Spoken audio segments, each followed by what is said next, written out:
السلام عليكم ورحمة الله وبركاته. بسم الله الرحمن الرحيم.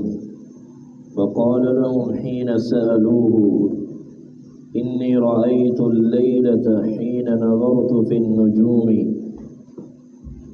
ملك الثاني قد ظهر فمن يختتن من هذه الأمة قالوا ليس يختتن إلا اليهود فلا يهمنك شأنهم واكتب إلى مدائن ملكك فيقتلوا من فيهم من اليهود.